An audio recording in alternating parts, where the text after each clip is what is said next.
Good morning, it's Catherine Gordon coming from the Sugar Freedom office.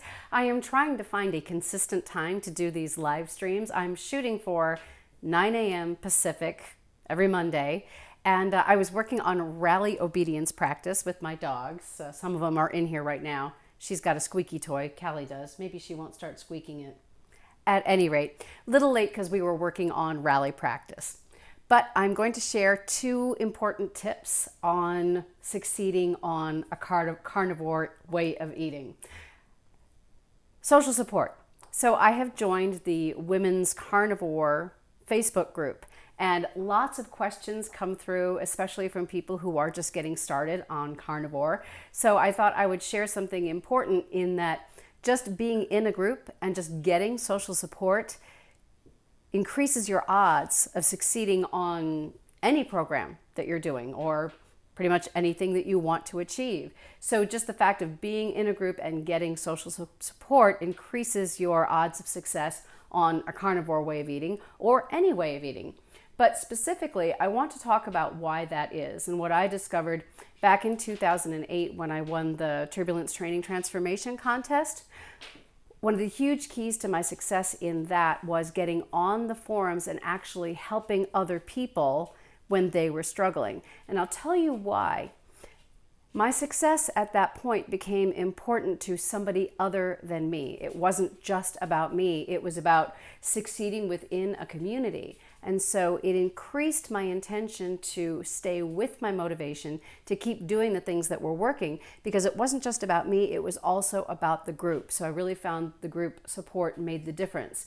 So I think this is the little bit of an irony or a paradox, that the reason that being in a group increased my success wasn't because of the help I received, it was because of the help I gave. So it's the opposite. It was giving the help that actually helped me to succeed as opposed to necessarily receiving it.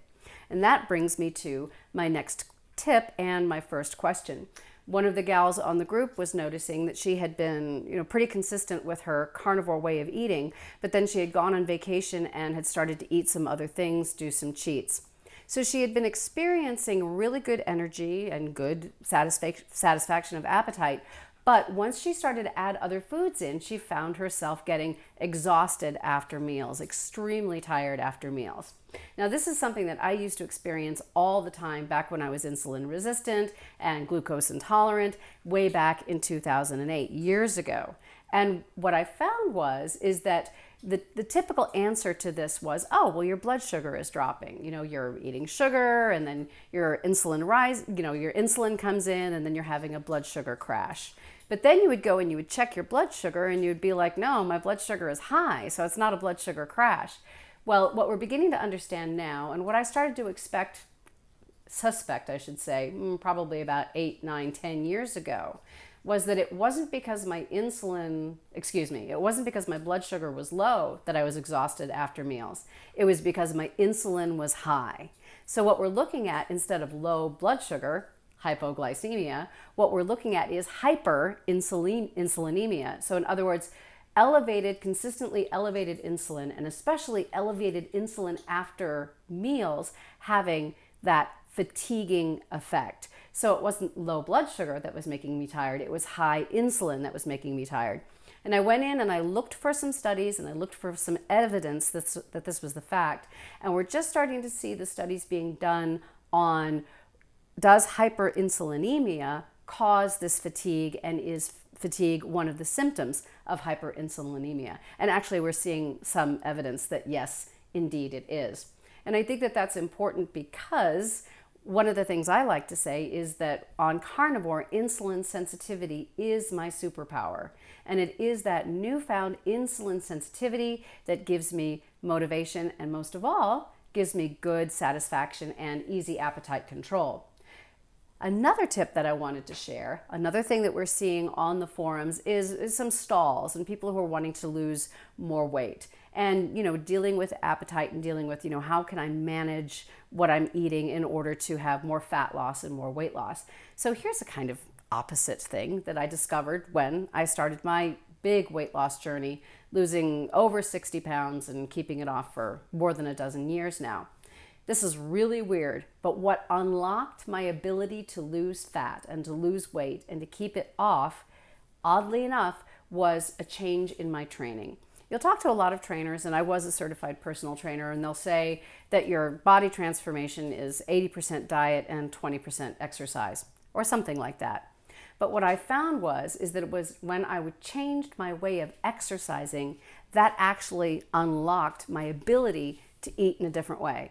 And here's why, at least according to me.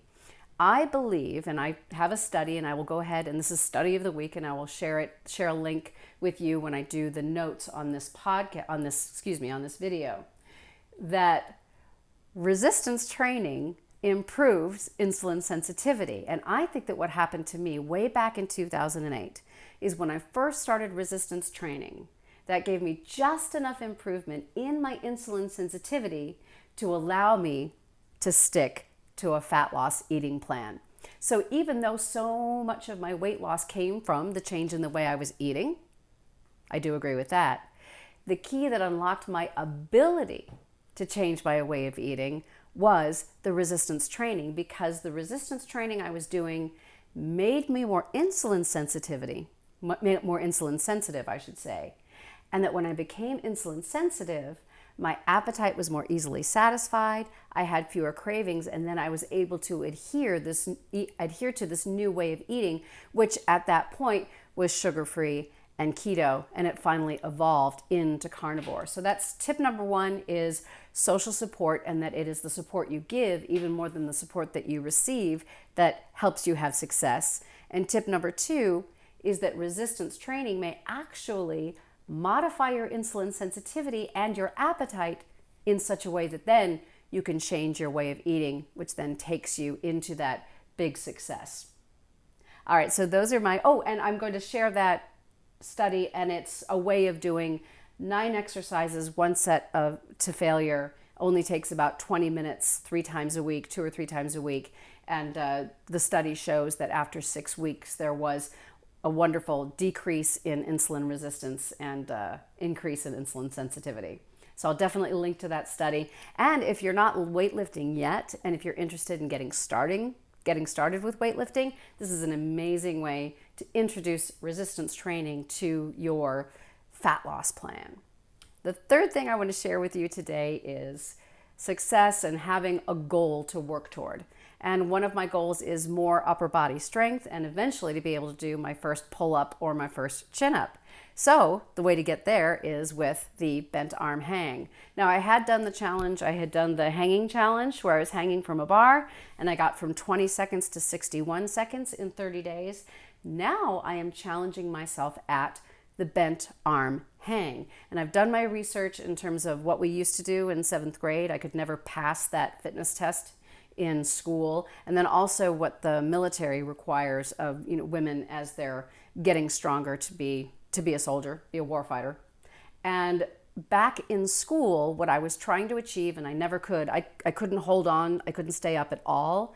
So I'm trying to achieve between 8 and 12 seconds is considered the standard for somebody who's 17 years old. And I'm like, okay, I will go with the 17-year-old standard. So when I practiced today, I had my bar up and I used my strap for assistance, but then I pulled myself up, I jumped up, and I was able to hold on for just about 7 seconds. I had a stopwatch running. The only problem is I am not sure if I was in the proper position. The absolute proper position is the chin is supposed to be above the bar, but you aren't supposed to do that by tilting your head. And I do think I was tilting my head, and I'm not sure I was up high enough. So next time I do the experiment, I'll ask my son or my husband to help spot me and to make sure that my chin is above the bar. So that's the challenge, and it is the bent arm challenge, doing the next 30 days. Oh, how do you make your bent arm better? Well, the exercise that I saw for women who are preparing to become soldiers is that you're going for a 5-second hold and then a release and recover, and then a 5-second hold and release and recover. Now, if my maximum is 7 seconds with bad form, I probably can't do a 5-second hold. So I'm going to try for maybe a 2 or 3 second hold and then recover 5 reps. And I'm probably going to do that probably 3 times a week and see if I can get that bent arm hang to the standard, at least to the standard for a 17-year-old, and possibly to the standard for a female soldier. And that standard is, as you're training, 5 reps where you're holding for 5 seconds, doing that 5 times. So that's my carnivore chat for this week. And I will see you back here in the Sugar Freedom office, or maybe in the kitchen next Monday, really shooting for doing these little live streams at 9 o'clock on Mondays. Until then, be well and eat for yourself. Take care, everybody.